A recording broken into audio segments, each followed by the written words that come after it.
আউযু বিল্লাহি মিনাশ শাইতানির রাজীম। বিসমিল্লাহির রাহমানির রহিম।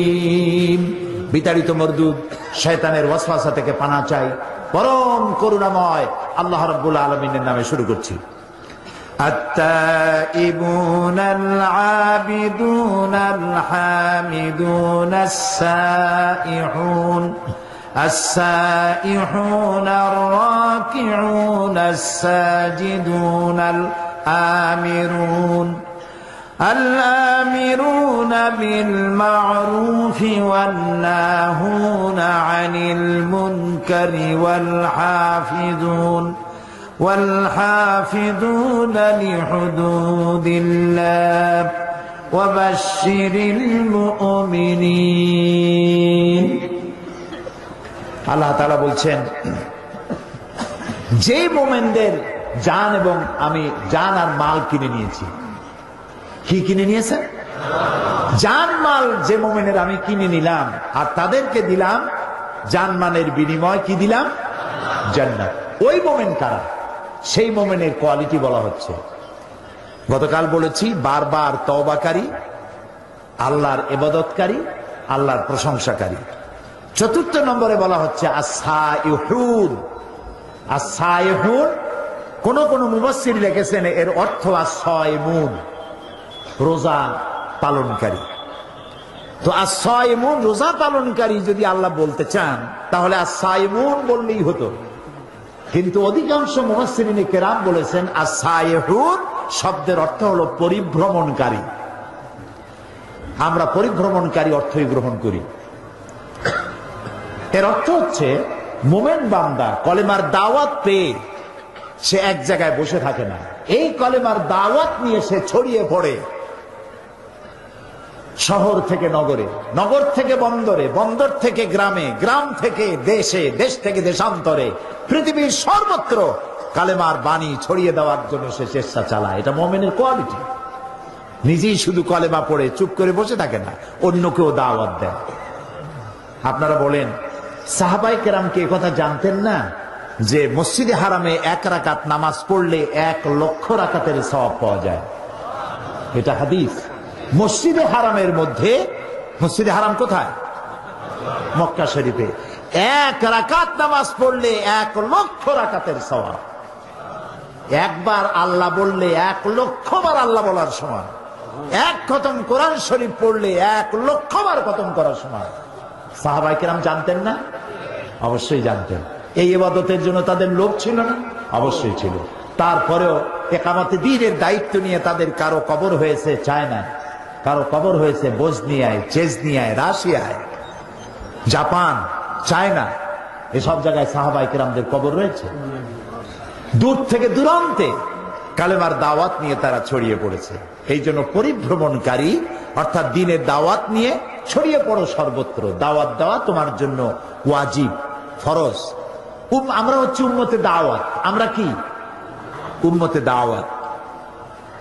কিয়ামতের দিন কোন মানুষ যদি আল্লাহর দরবারে দাঁড়ায় বলেন, আয় আল্লাহ রাব্বুল আলামিন, আমি দ্বীনের দাওয়াত পাই নাই, ইসলামের দাওয়াত পাই নাই, কোরআন হাদিসের দাওয়াত পাই নাই,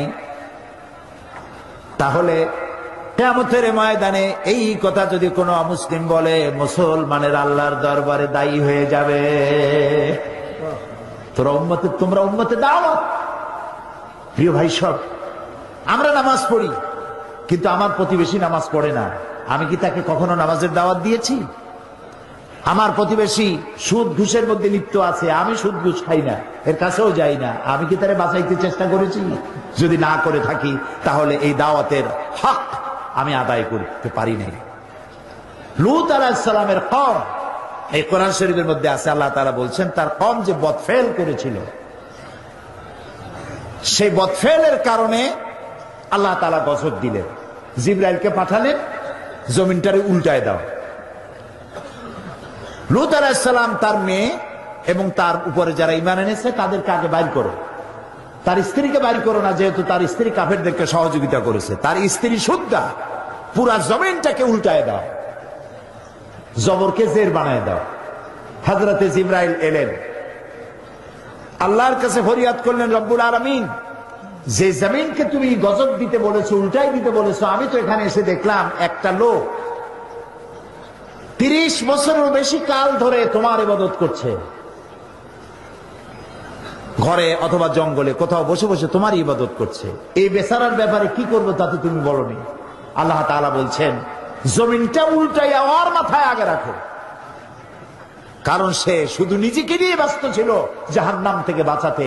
ওর সামনে অসংখ্য মানুষ জাহান্নামের দিকে যাচ্ছে, সে তাদেরকে ফেরাবার দায়িত্ব পালন করে নাই। প্রিয় ভাই সব, মুসলমান হওয়া এটা কোনো খেল তামাশার বিষয় নয়। গরুর গোশত খাইলাম, আব্দুল করিমের ছেলে আব্দুর রহিম, মাথায় টুপি আছে, মুখে দাঁড়িয়ে আছে, মুসলমান না হইল না। দাওয়াতের হক আদায় করতে হবে, ভ্রমণ করতে হবে।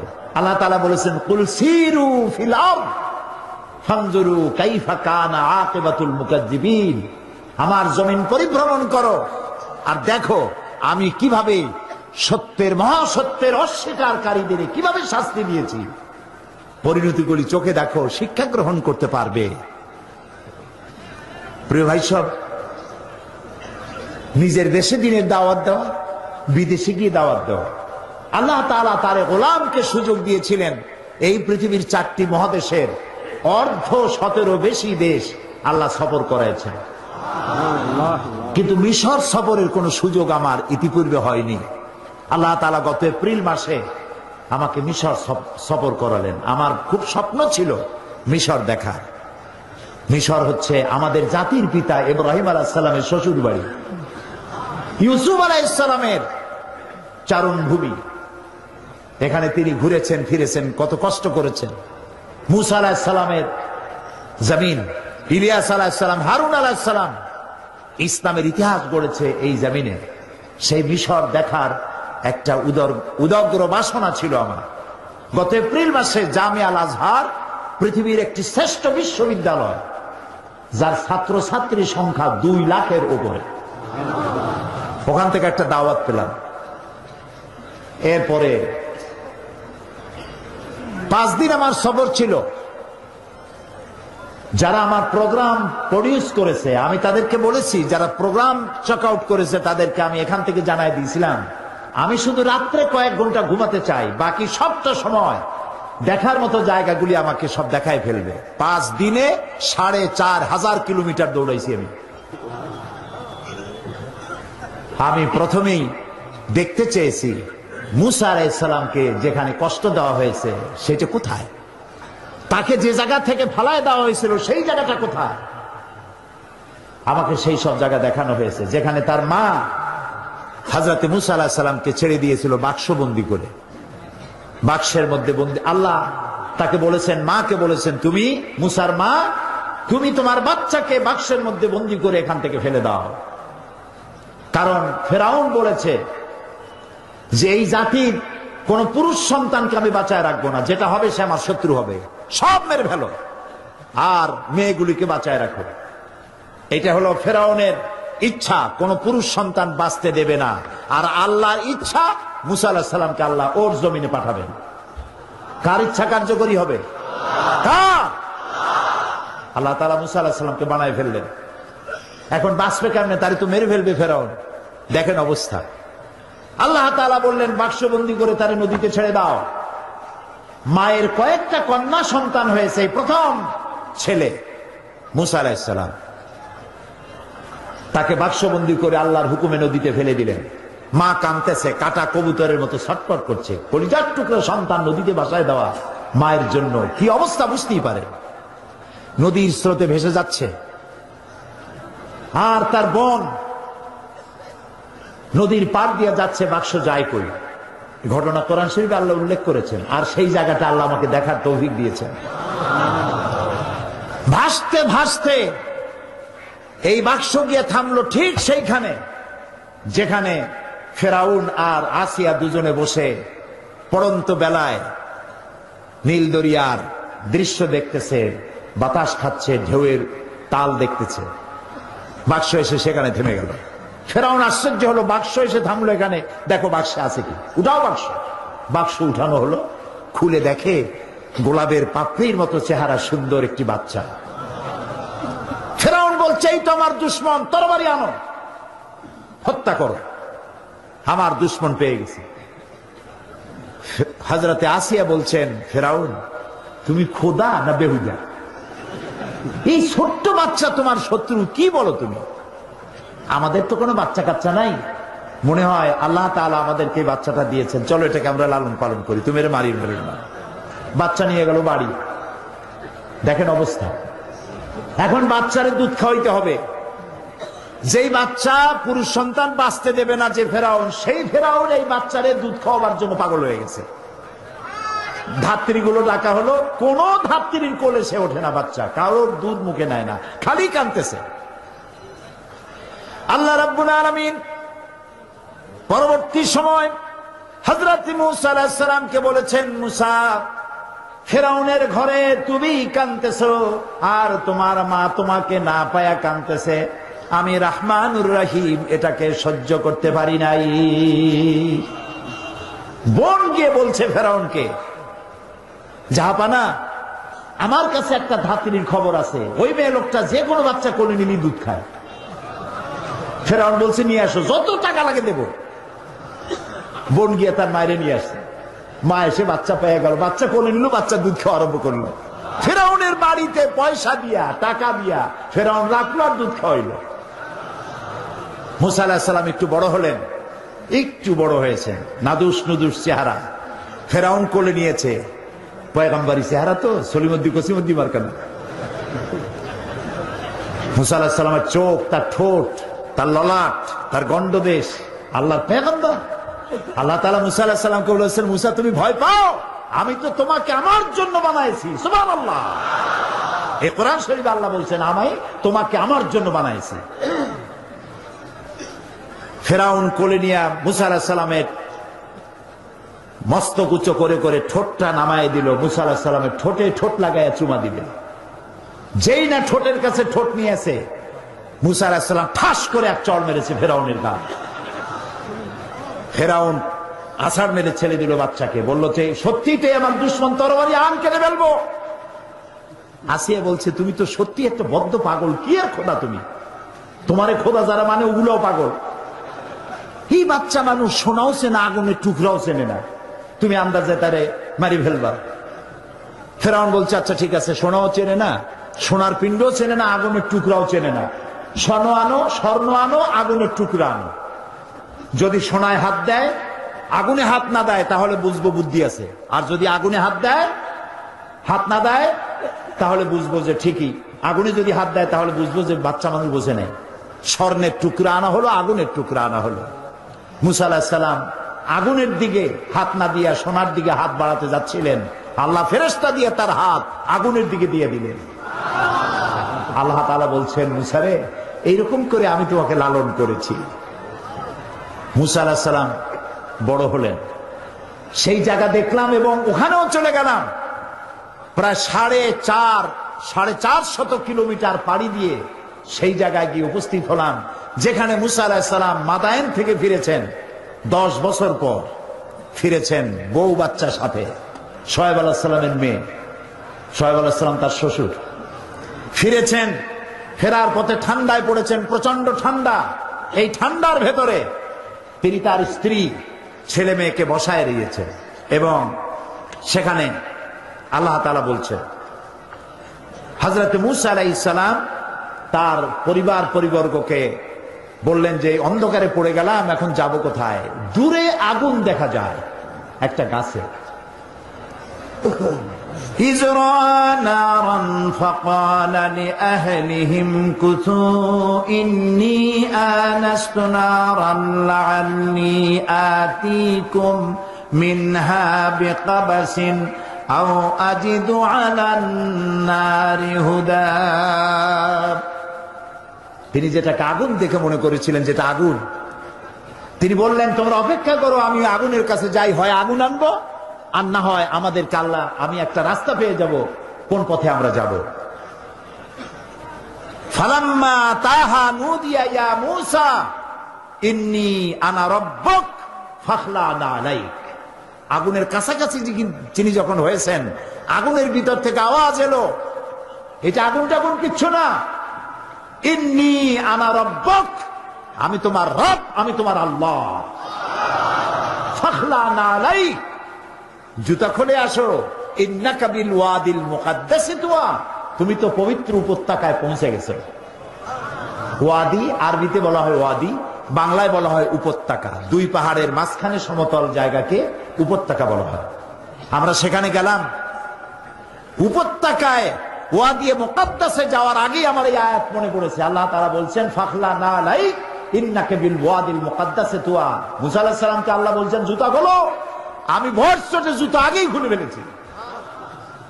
ওয়াদি মুকাদ্দাসে আমরা গেলাম, সেখানে আজান দিয়ে জোহরের নামাজ পড়লাম। আর ওই গাছের কাছে গেলাম, সে গাছটা এখন নাই, কিন্তু যেখানে আল্লাহ তাআলা মুসা আলাইহিস সালামের সঙ্গে কথা বলেছিলেন সেই জায়গায় পৌঁছে গেলাম। আমার জীবন ধন্য হলো, সেই জায়গাটি দেখতে পেলাম যেখানে আল্লাহ কথা বলেছেন মুসা আলাইহিস সালামের সাথে। মুসা আলাইহিস সালাম আল্লাহর সঙ্গে কথা বলতে গিয়ে তিনি আল্লাহর আওয়াজ শুনে বলছেন, আয় আল্লাহ, আমি তো তোমার দেখতে চাই, আমি তো তোমার দেখতে পাচ্ছি না। রব্বি আরিনি, আয় আল্লাহ, আমি তোমার দেখতে চাই। আল্লাহ তাআলা বললেন, লান তারানি, কখনো তুমি আমাকে দেখতে পারবে না। মুসা আলাইহিস সালাম আবদার করলেন, আল্লাহ, আমি তোমারে দেখতে চাই। আল্লাহ তাআলা বললেন, আচ্ছা, একটা টেস্ট হোক, দেখতে পারবা কিনা।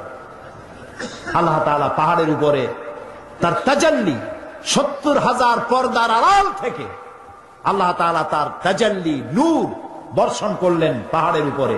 মুসা আলাইহিস সালাম শুধু, এই কোরআন শরীফে আল্লাহ বলছেন, মুসা আলাইহিস সালাম শুধু এক পলক দেখে আল্লাহু আকবার বলে চিৎকার মেরে বেহুশ হয়ে পড়ে গেলেন। পাশেই তুর পাহাড়, তুরের উপরে আল্লাহ তাআলা একটা সূরা নাজিল করেছেন, ওয়াতিনি ওয়াজ-জাইতুন ওয়া তুরি সিনিন।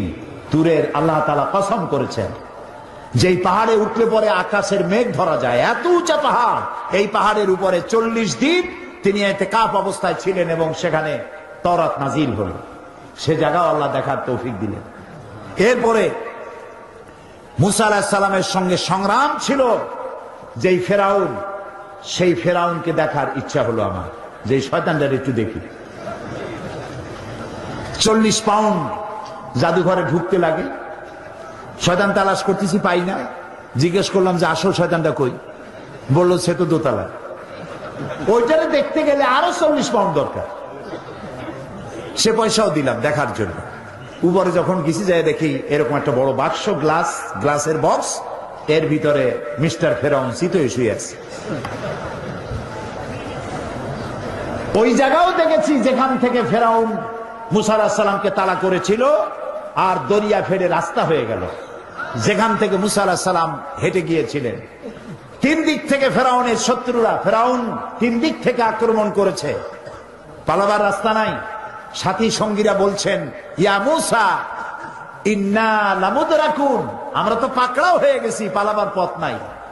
হযরতে মূসা আলাইহিস সালাম বলেন, কাল্লা রব্বি সায়াহদিন, কখনো নয়, চিন্তা করো না, আল্লাহ রব্বুল আলামিন আমাদের জন্য পথ বের করে দেবেন। লক্ষ্য করছেন, ৩ দিকে শত্রু, একদিকে দরিয়া, পালাবার কোন রাস্তা নাই।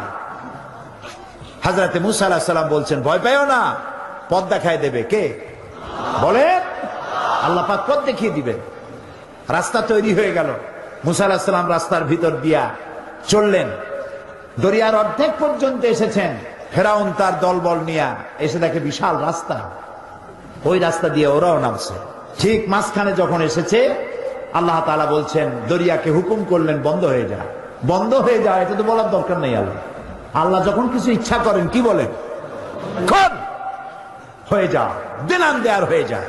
দরিয়া বন্ধ হয়ে গেল। সাথী সঙ্গী যা ছিল চুগনি খাইয়া মরিয়া সব শেষ। ফেরাউন ডুবতেছে আর উঠতেছে, পানি খেতে খেতে পেট একেবারে পোটকা মাছের মতো মোটা হয়ে গেছে।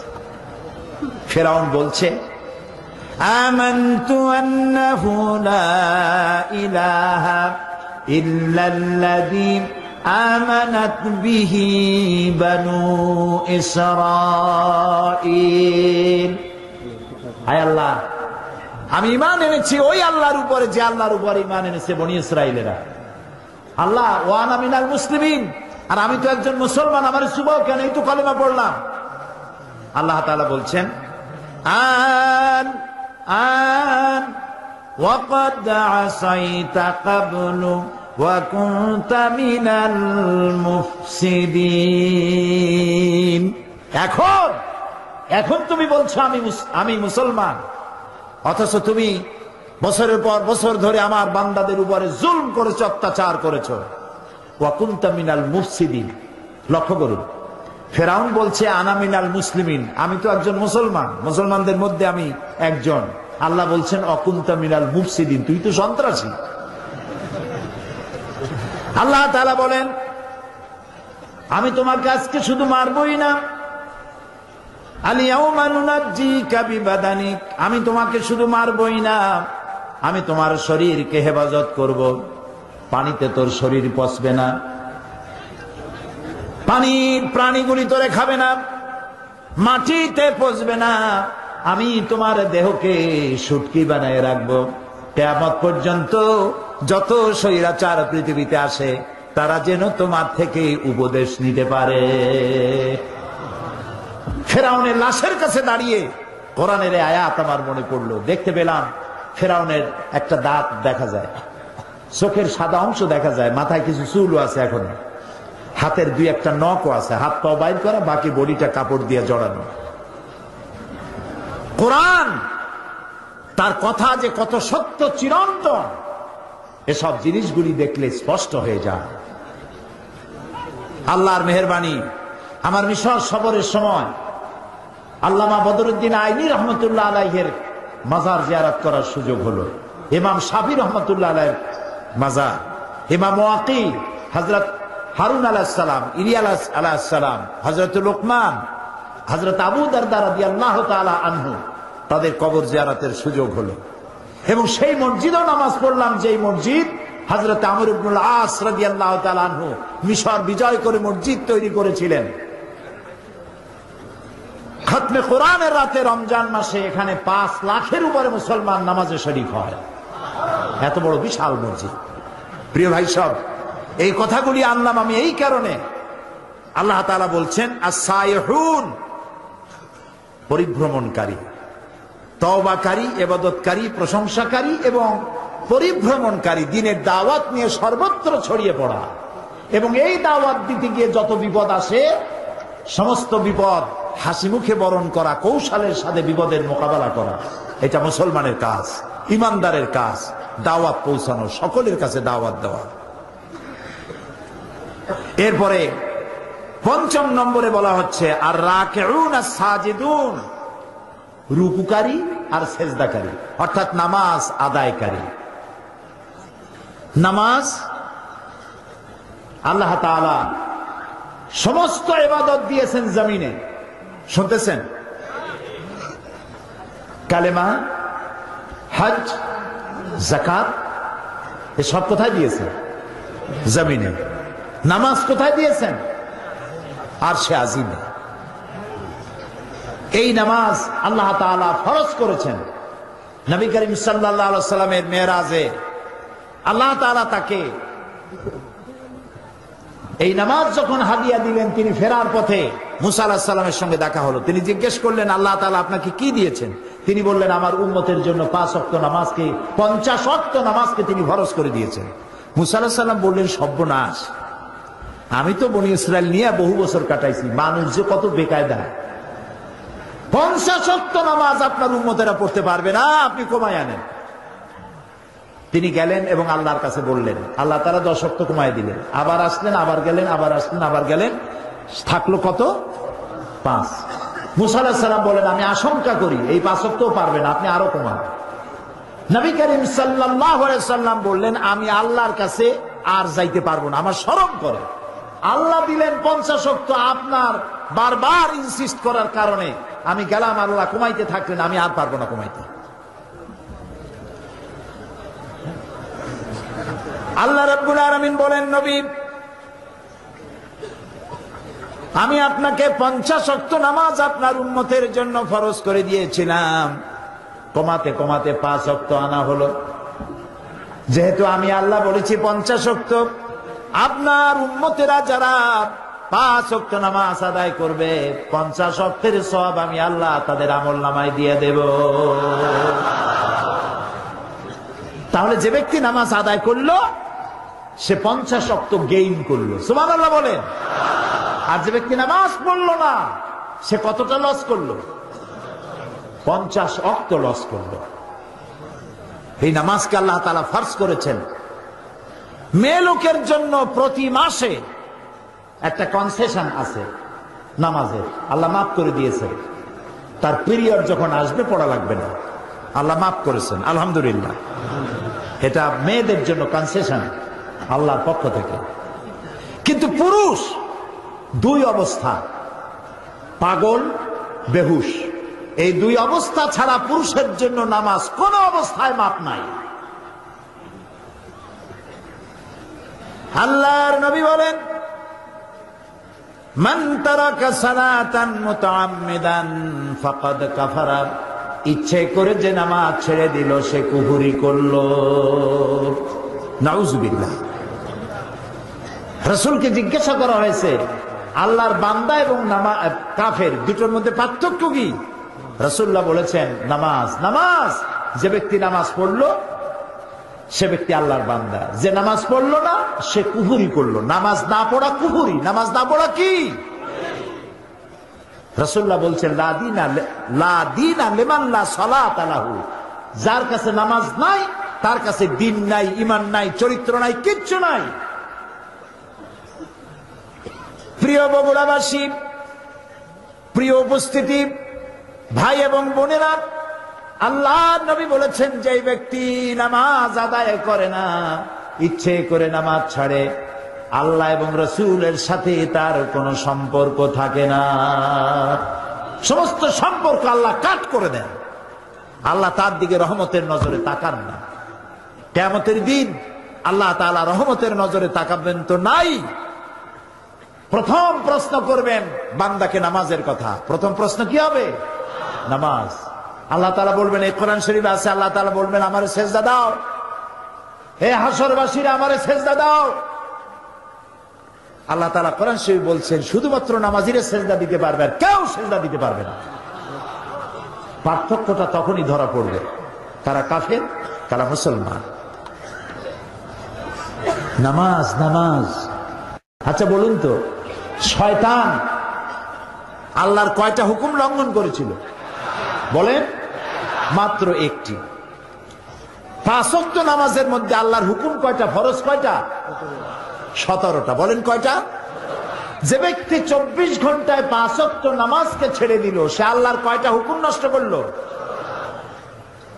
শয়তান ওরে দেখে দূরের থেকে সেলুট মারে, বলে, বাবা তুমি আমার থেকেও বড়, আমি মাত্র একটা হুকুম লঙ্ঘন করে শয়তান হয়ে গেছি, তুমি দৈনিক 17টা হুকুম ভঙ্গ করো, তুমি তো শয়তানের বাপ না, শয়তানের দাদা। ট্রাকের পিছনে লেখা থাকে, বিপদ মুক্ত দূরত্ব বজায় রেখে চলুন। দেখছেন না? শয়তান ও বেনামাজি থেকে বিপদ মুক্ত দূরত্ব বজায় রেখে চলে। কোন সময় ওটার উপরে আল্লাহর গজব হয় তার ঠিক নেই। প্রিয় ভাই সাহেব, নামাজ, নামাজ। নবী করিম সাল্লাল্লাহু আলাইহি সাল্লাম তার জীবনের শেষ কথা যেটা ছিল সেটা হলো নামাজ। নামাজ, নামাজ, আমার উম্মতেরা নামাজ ছেড়ে দিও না। কোরআন শরীফের মধ্যে আল্লাহ তাআলা 82 জায়গায় বলেছেন নামাজ আদায় করে। কয় জায়গায় বলছেন? 82 জায়গায়। আমার আল্লাহ বলেছেন 82 জায়গায় নামাজ, নামাজ, নামাজ আদায় করে। এই নামাজ মানুষকে বিনয়ী করে, এই নামাজ মানুষকে নিজের ছোটত্ব প্রমাণ করে। আর আল্লাহ বড়। নামাজের সব জায়গায় উঠতে, বসতে, দাঁড়াতে কি বলতে হয়? আল্লাহু আকবার, আল্লাহু আকবার, আল্লাহু আকবার। মানে কি? আল্লাহ সর্বশ্রেষ্ঠ আর আমি তোমার গোলাম। মাথা নিচু আল্লাহ ছাড়া কারো সামনে করা যায় না। আপনাদের মনে আছে 1996-তে আমি যখন পার্লামেন্টে প্রথম গেলাম, আমি গিয়ে দেখলাম সেইখানে মন্ত্রী, এমপি গোষ্ঠী সুদ্ধা ভিতরে ঢুকতেছে মাথা নিচু করে।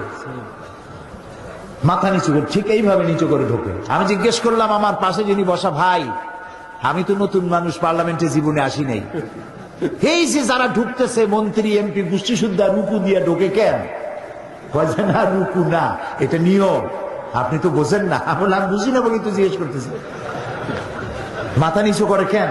দেখেন আমাকে বই দিল, বইতে rules of procedure article number 267, ওখানে লেখা আছে পার্লামেন্টে ঢোকার সময় এবং বেরোবার সময় উভয় অবস্থায় স্পিকারকে সম্মান জানাবার উদ্দেশ্যে মাথা ঝুঁকাইয়া সম্মান প্রদর্শন করিতে হইবে। নাউযুবিল্লাহ মিন যালিক। আমার মাইন্ড স্ট্রাইক করল, কিন্তু পার্লামেন্টের নতুন মানুষ কেমনে কথা কয় জানি না, কোন কথা বলবো আর বলবে বসেন, বেইজ্জতি কাণ্ড। আমার বুঝতে সময় লাগলো 2-3 দিন পার্লামেন্টে কি সব ধারা নিয়ে কথা বলা যায়। 3 দিনের মাথায় পয়েন্ট অফ অর্ডারে দাঁড়ালাম, 15 মিনিট বক্তব্য রেখেছি। হুমায়ুন রশিদ সাহেব তখন স্পিকার ছিলেন, তিনি মারা গেছেন, আল্লাহ তাকে রহম করুন। আমি তাকে বললাম রুলস অফ প্রসিডিওরের আর্টিকেল নাম্বার 267 এটি কোন মুসলমান মানতে পারে না। মুসলমানের মাথা নত হবে কেবলমাত্র আল্লাহর সামনে, কোন মানুষের সামনে মাথা নত হতে পারে না। কোরআন আর হাদিস দিয়ে বুঝাইলাম। 15 মিনিট স্পিকার আমার দিকে তাকিয়ে থাকলেন। 15 মিনিট শেষ হওয়ার পর, বক্তব্য শেষ করার পর তিনি আমাকে বললেন, মৌলানা সাহেব আপনার বক্তব্যের সাথে আমি 100% একমত, কিন্তু আমি তো এইভাবে এটা বন্ধ করতে পারবো না, এই জন্য আপনাকে বিধি মোতাবেক নোটিশ দিতে হবে।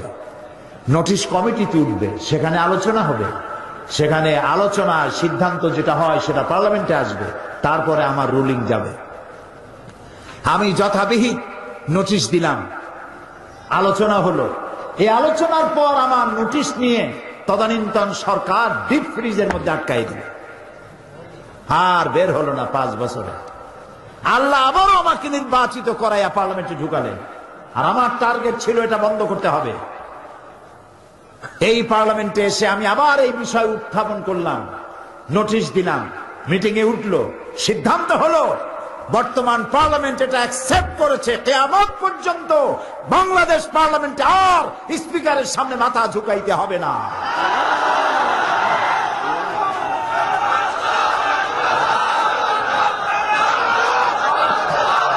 প্রিয় ভাই সব, মানুষ মুসলমান মাথা নত করবে কেবলমাত্র কার সামনে? আল্লাহ ছাড়া কারোর সামনে মাথা নত করা যাবে না।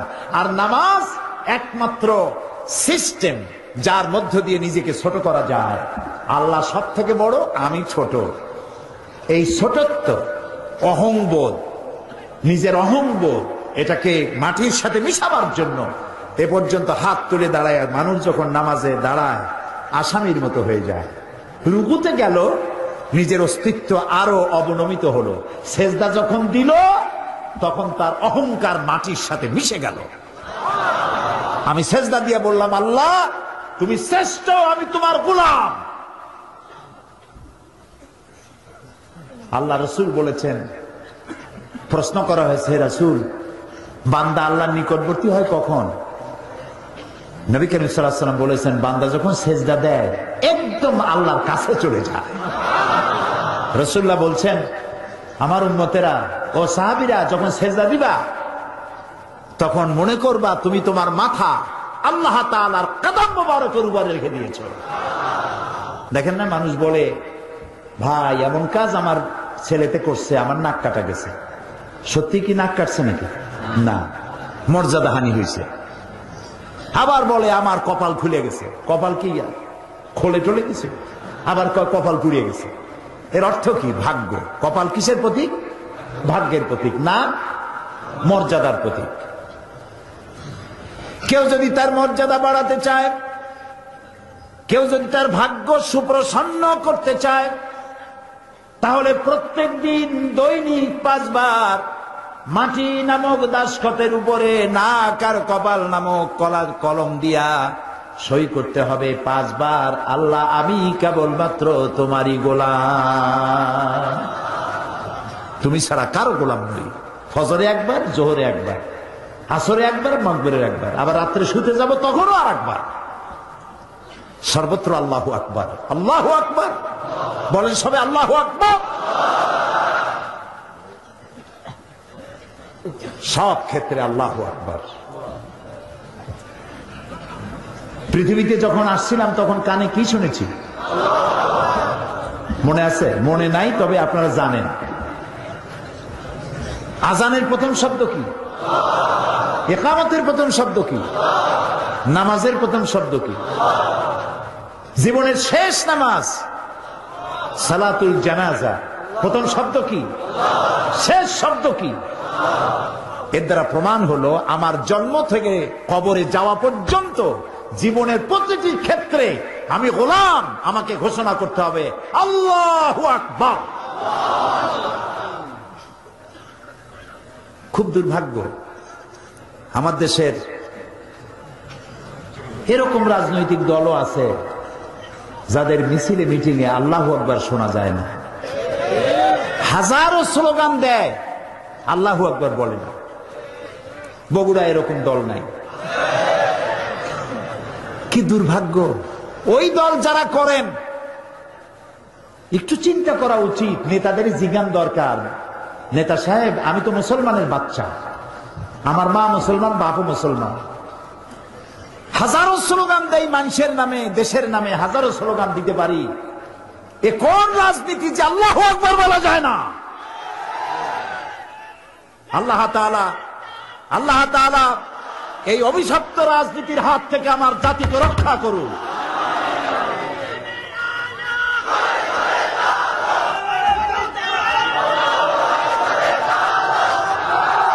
প্রিয় ভাই সব, সুতরাং নামাজ, 5 ওয়াক্ত নামাজ আমরা জীবনে আর ছাড়বো না। যুবকেরা, অনেক যুবক মনে করে এখন তো যৌবন কাল, একটু বিয়ে টিয়া করি, বাচ্চা টাচ্চা হোক, তারপরে ধীরে ধীরে নামাজ ধরবো। তুমি যে বিয়ে করতে পারবা তার কোনো গ্যারান্টি আছে? তোমার যে বাচ্চা হবে তার কোনো গ্যারান্টি আছে? তুমি যে বুড়া হবা তার কোনো গ্যারান্টি আছে? বৈশাখ মাসে যখন ঝড় হয়, ঝড়ে শুধু পাকা আম পড়ে না, কাঁচা আমগুলোও পড়ে, ঠিক না? নিঃশ্বাসের কোনো বিশ্বাস নাই, আজ আছি কাল নাই, এই অবস্থা। এই যে কথাগুলি শুনলাম, আল্লাহ যেন আজকেই এশার নামাজ যারা পড়ে নাই, আজকে থেকেই যেন এশা থেকে নামাজ শুরু করতে পারি, আল্লাহ যেন তৌফিক দেয়, বলেন আমিন। প্রিয় মুসলমান ভাইরা, নামাজ যে পড়বেন না, মুসলমান দাবি করার তার কোনো হক নাই। নিজেকে মোমেনও দাবি করতে পারবেন না, মুসলমানও দাবি করতে পারবেন না। নামাজ পড়তে হবে, নামাজ। নামাজ, আপনি অফিসার, নামাজ পড়েন। আপনি মন্ত্রী, নামাজ পড়েন। আপনি এমপি, নামাজ পড়ুন। চেয়ারম্যান, নামাজ পড়ুন। ছাত্র, শিক্ষক, মেয়ে লোক, পুরুষ লোক, মুসলমান, নামাজ। নামাজ নামাজ হয়ে গেছে, দোকান বন্ধ করে দাও। মক্কা শরীফ, মদিনা শরীফ যায় দেখেন, যখনই আজান হয়ে যায় সব দোকান বন্ধ করে দেয়। আর আমরা দোকান বন্ধ আমার দেশে করে না, যে দোকান বন্ধ করলে বেচা কিনে কম হয়ে যাবে। আরে ভাই, আল্লাহর নামাজ পড়তে যাচ্ছেন, কামাইতে বরকত দেওয়ার মালিক কে? আপনি নামাজের জন্য দোকান বন্ধ করে যে নামাজে গেলেন, এই যে সময়টা গেল, হতে তো পারে নামাজ পড়ে আসার পর একজন খরিদ্দার এমন পাবেন যাতে ওই সময় যত খরিদ্দার আসতো একজনে সব কিনে নিয়ে যাবে, হতে পারে না? এই জন্য আল্লাহকে সেজদা দেন বেশি করে, নামাজ ভুলবেন না। অফিসার হন, যেই হন, পুলিশ, বিডিআর, আর্মি, সরকারি ডিউটি যখন করবেন, নামাজ যদি কাজা হয়ে যায়, হতে পারে সরকারি কাজে ঘন্টার পর ঘন্টা ডিউটি পালন করছেন, নামাজ পড়তে পারেন না, যখনই আপনি সময় পেলেন তখনই নামাজটা আদায় করে নেন, নামাজ ভুলে যাবেন না। আচ্ছা, আজকে কি আমরা এই ওয়াদা করতে পারবো যে জীবনে আর নামাজ ছাড়বো না? পারবো? যারা পারবেন কেবলমাত্র তারাই দুটি হাত উঁচু করুন, বলেন ইয়া আল্লাহ, তোমার পবিত্র নামে শপথ করি, কসম করি, ওয়াদা করি, যতদিন পর্যন্ত মালাকুল মউত আমার মাথার কাছে না আসতেছে ততদিন পর্যন্ত ফরজ নামাজ, ফরজ রোজা আর ছেড়ে দেব না, আর ছেড়ে দেব না, আর ছেড়ে দেব না। আয় আল্লাহ, আমার মৃত্যু পর্যন্ত আমার এই ওয়াদা আমাকে পালন করার তৌফিক দাও, আমিন ইয়া রাব্বাল আলামিন। হাত নামান। আমি কি জোর করে হাত তুলেছি? আপনারা হাত তুলেছেন, ঠিক না? দেখলেন কে? সাক্ষী কে? এবার কিন্তু বিপদে পড়ে গেছে। আল্লাহ তাআলা যারা হাত তুললো, আমি মুসাফিরের দোয়া কবুল হয়, রাসূলুল্লাহ বলেছেন। আমি দোয়া করি সকলকে নিয়ে, আল্লাহ আজকে যারা হাত তুললেন জীবনের অতীতের ভুল তাদের মাফ করে দাও, এবং ভবিষ্যতে এক ওয়াক্ত নামাজ যেন কেউ ছেড়ে না দেয়, সবাইকে নামাজ আদায় করার তৌফিক দান করে। এই জাতি যদি নামাজি হয়, আল্লাহর রহমত বৃষ্টির মতো নাজিল হতে থাকবে। আল্লাহ রাব্বুল আলামিন বলেন, ওয়ালাউ আন্না আহলাল কুরা আমানু ওয়াত্তাকাউ লাফাতাহনা আলাইহিম বারাকাতিম মিনাস সামাই ওয়াল আরদ। দেশের লোকেরা, জনপদের লোকেরা যদি আমার উপর ঈমান আনে আর আমাকে ভয় করার নীতি অবলম্বন করে চলে, দুইটা কাজ। কয়টা কাজ? কে বলতেছেন? আমার উপরে যদি ঈমান আনে আর আমাকে ভয় করার নীতি অবলম্বন করে যদি চলে, তাহলে ওই জমিনের মানুষের জন্য আমি আল্লাহ আকাশ আর জমিনের বরকতের সব দরজা খুলে দেব। প্রিয় ভাই সব, আল্লাহ আমাদের নামাজ আদায় করার তৌফিক দিন। ৬ষ্ঠ নম্বরে বলা হচ্ছে আল আমিরুনা বিল মারুফ, আর ৭ম নম্বরে হচ্ছে ওয়ান নাহুনা আনিল মুনকার, ভালো কাজের আদেশ করা এবং অন্যায় কাজ থেকে মানুষকে বিরত রাখা মুমিনের ৬ষ্ঠ নম্বরের কোয়ালিটি। ৬ষ্ঠ নম্বর হলো ভালো কাজের আদেশ, ৭ম নম্বরে অন্যায় কাজ থেকে মানুষকে ফিরায় রাখা। এই যে দায়িত্বটা, এই দায়িত্ব একটি বিশাল দায়িত্ব। কোরআন বলছে, কুনতুম খায়রা উম্মাতিন উখরিজাত লিন-নাসি তা'মুরুনা বিল মা'রুফি ওয়া তানহাউনা আনিল মুনকার। আল্লাহ তাআলা বলেন, ও মুসলমানেরা, তোমরা শ্রেষ্ঠ জাতি, খায়রে উমাম, ইমামে আকওয়াম। তোমাদের দায়িত্ব হলো মানুষকে ভালো ভালো কাজের দিকে অনুপ্রাণিত করবে, হুকুম করবে, আদেশ করবে, আর সব ধরনের খারাপ কাজ থেকে মানুষকে ফিরায় রাখবে। এটা কার দায়িত্ব? উম্মতের দায়িত্ব। আল্লাহ তাআলা বলছেন, এ দায়িত্ব সব নবীদের, সমস্ত নবীদের কাজই ছিল মানুষকে ভালো কাজের আদেশ দেওয়া আর অন্যায় থেকে ফিরিয়ে রাখা। আল্লাহ তাআলা বলছেন, এটা নবীদের কাজ, এটা উম্মতের কাজ। এ কাজটি দলের কাজ। ওয়ালতাকুম মিনকুম উম্মাতুন ইয়াদউনা ইলাল খায়র ইয়ামুরুনা বিল মারুফ ওয়া ইয়ানহাউনা আনিল মুনকার। তোমাদের মধ্যে এরকম দল থাকতেই হবে যারা মানুষকে ভালো কাজের আদেশ করবে, অন্যায় কাজ থেকে ফিরায় রাখবে। এই কাজটি উম্মতের, নবীদের, আবার মুমিন পুরুষ এবং নারী। আল মুমিনুনা ওয়াল মুমিনাতে বাদুহুম আউলিয়াউ বাদ ইয়ামুরুনা বিল মারুফ ওয়া ইয়ানহাউনা আনিল মুনকার। মুমিন পুরুষ আর মুমিনা নারী একে অপরের বন্ধু, এবং এদের দায়িত্ব হলো মানুষকে ভালো কাজের আদেশ করবে, অন্যায় কাজ থেকে ফিরিয়ে রাখবে। আল্লাহ তাআলা বলছেন, এই কাজটি ব্যক্তি, প্রত্যেকটা ব্যক্তি। দেখুন সূরা লোকমান, কোন সূরা? সূরা লোকমান। সূরা লোকমানে আমি গতকাল বলেছি যে লোকমান নবীও না, রসুলও না, তিনি আল্লাহর থেকে প্রাপ্ত একজন জ্ঞানী মানুষ। তিনি তার ছেলেকে 9টা নসিহত করেছেন। কয়টা? নসিহতগুলি আল্লাহর কাছে পছন্দ হয়ে গেছে, এবং আল্লাহর কাছে এই নসিহত এত পছন্দ হলো যে হযরতে লোকমানের নাম দিয়ে আল্লাহ তাআলা সূরা নাজিল করে লোকমানকে চিরন্তন করে দিলেন। ছেলেকে প্রথম যে নসিহত করেছিলেন, সে নসিহত প্রথমটা ছিল লা তুশরিক বিল্লাহ ইন্না শিরকা লাযুলমুন আযীম। শিরক করবে না, আল্লাহর সাথে শরীক করবে না কোনো অবস্থাতে। 2 নম্বর নসিহত হলো ইয়া বুনাইয়া আকিমিস সালাত ওয়া'মুর বিল মা'রুফি ওয়ানহা আনিল মুনকার ওয়াসবির আলা মা সাবাক ইন্না যালিকা মিন আজমিল উমুর। ইয়া বুনাইয়া, হে আমার কলিজার টুকরা সন্তান। আলেমরা বুঝবেন, ওলামারা বুঝবেন, এখানে ইয়া ইবনি বললে ছাত্র, ইয়া ইবনি, ও আমার ছেলে। তিনি বললেন কি? ইয়া বুনাইয়া। বুনাইয়া বললেন কেন? ইবনি আর বুনাইয়ার মধ্যে পার্থক্য কি? ইয়া ইবনি, ও আমার ছেলে শোনো, এটাও একটা কথা। ইয়া বুনাইয়া, ও আমার কলিজার টুকরা নয়নের পুতুলি বাবা শোনো, দুইটা কথা এক হলো না। শেষের যে দাওয়াতটা ইয়া বুনাইয়া, ও আমার কলিজার টুকরা নয়নের পুতুলি, বাপে যদি ডাক দেয় বাবা কলিজার টুকরা সোনামণি হীরামানি আসো আমার কাছে আসো বাবা, ছেলের কলিজা গলে যায়, বাপে আমার এত আদর করতেছে, বাপের কথা শোনার জন্য কান মন দিয়ে সে বসে যায়। এই জন্য দাওয়াত দিতে হবে, এর দ্বারা দাওয়াতের ট্রেনিং দেওয়া হচ্ছে। আমরা উম্মতে দাওয়াত, আমাদেরকে ট্রেনিং দেওয়া হচ্ছে, মানুষের কাছে যখন ইসলামে দাওয়াত দিবা ভালোবাসা দিয়া মহব্বত দিয়া ধমকাইয়া রাগ করিয়া পারবা না। যে পীরের মেজাজ খারাপ সে মুরিদ পাবে না, আর যে চোরের কাশি আছে চুরিও করতে পারবে না। সারা রাত কষ্ট করিয়া গোছায় গাছায়া যেই ঘরের দরজার মধ্যে ঢুকবে অমনি দিল কাশি, পিটান খাওয়া ছাড়া উপায় নেই। আর পীরের মেজাজ খারাপ, মুরিদ একটাও কাছে যাবে না। সুতরাং মানুষকে দাওয়াত দিতে হলে কোরআন থেকে। কোরআন হচ্ছে আমাদের জীবনের গাইড বুক। আলহামদুলিল্লাহ বলে মানুষকে, মানুষের দিলকে। আপনার দেখেন অনেক জায়গায় দেখা যায় যে ছেলে পরীক্ষায় ফেল করছে, ফেল করে না? একজনে বলছিল ভাই আপনার ছেলে তো ফেল করছে, কয় আলহামদুলিল্লাহ। কইটা কেমন কথা, ছেলে ফেল করলে আলহামদুলিল্লাহ কর?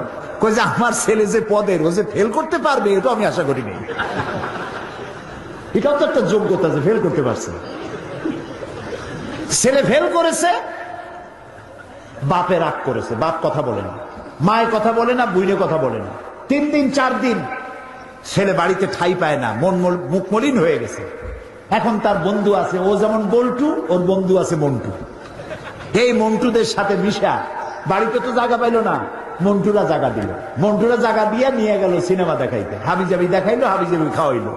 আপনি মুখ কালো করে রাগ করে আপনার ছেলেটাকে সর্বনাশ করে দিলেন। উচিত ছিল বাবা ফেল করছিস, ফেল তো মানুষই করে, হয়তো কোনো ভুল করেছিস, ভালো করে পড়, আগামী বছর পরীক্ষা দিলে আমি দোয়া করবো আল্লাহ তোরে ভালো করবে। এই ছেলেটা আপনার হাতের মুঠায় থাকতো, ঠিক না ভাই? কত ক্ষতি আমরা করি না বুঝিয়া, কত সর্বনাশ করি। মেয়েটার সাথে কথা বলি না, ছেলেটার সাথে কথা বলি না, এটা ঠিক না। ছেলে মেয়ে এক জায়গায় বসে খান, তারপরে ভালো একটু মাছ বাচ্চার কাছে তার থালে উঠায় দেন, তার মুখে খাওয়ায় দেন, বাচ্চা খুশি হবে, বাপের প্রতি আকৃষ্ট হবে, এবং এই ফাঁকে তাকে নসিহত করেন, ভালো ভালো কথা বলেন। হযরতে লোকমান তার ছেলেকে বলছেন ইয়া বুনাইয়া, ও আমার কলিজার টুকরা। তো আমার কলিজার টুকরা খোকা নয়নের পুতুলি, ডাক শুনে মনে হয় ছেলে খুবই ছোট, কিন্তু নসিহত দেখে মনে হয় এত বড় গুরুত্বপূর্ণ নসিহত ছোট্ট বাচ্চারে করা যায় না। তাহলে এরকম ডাক দিল কেন? এই ডাক আমরাও দিই। আমাদের দেশে কোন কোন জায়গায় ছেলে বড় হয়ে যায় তারপরেও ডাকে খোকা। বরিশালে পিরোজপুরে ডাকে গেদা, গেদা গেদু আদর করে ডাকে। মেহমান গেছে বাড়ি, কয় খোকা মেহমান আসছে, চা নিয়ে আয়, বিস্কুট নিয়ে আয়। মেহমান মনে করে খোকা বুঝি খুবই ছোট। খোকা যখন আসলো তাকায় দেখলো খোকা তো শুধু খোকাই না, কয়েক খোকার বাবা। আমার দেশের তো ঢাকার মেয়র, সেও তো খোকা, কিন্তু তিনিও কয়েক খোকার বাবা। আদর করে নাম রাখে।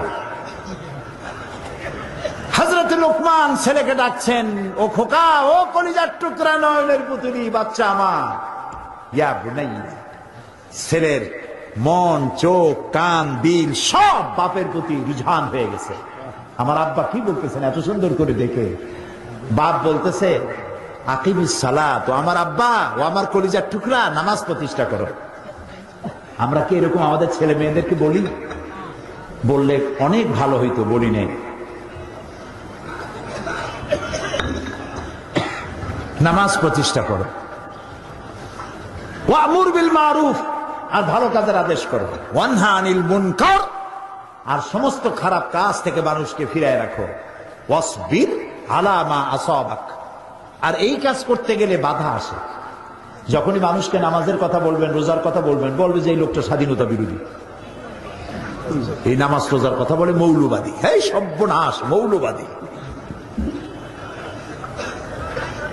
এ ধরনের গালি দেবে।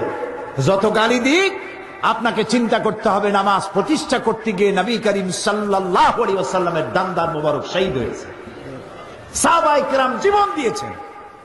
আমার একটু গালি দেবে তো কি হবে? ওয়াসবির আলা মা আসাবাক, যে বিপদ আসে এই বিপদে ধৈর্য ধারণ করো। তবে ইন্না যালিকা মিন আজমিল উমুর, এই ধৈর্য ধরা এটি খুব বড় কাজ। এইটা যাদের বুকের পাটা বড়, হিম্মত যাদের আছে, সমালোচনা সহ্য করা একমাত্র তাদের পক্ষেই সম্ভব। আল্লাহ যেন আমাদেরকে সহ্য করার তৌফিক দেয়।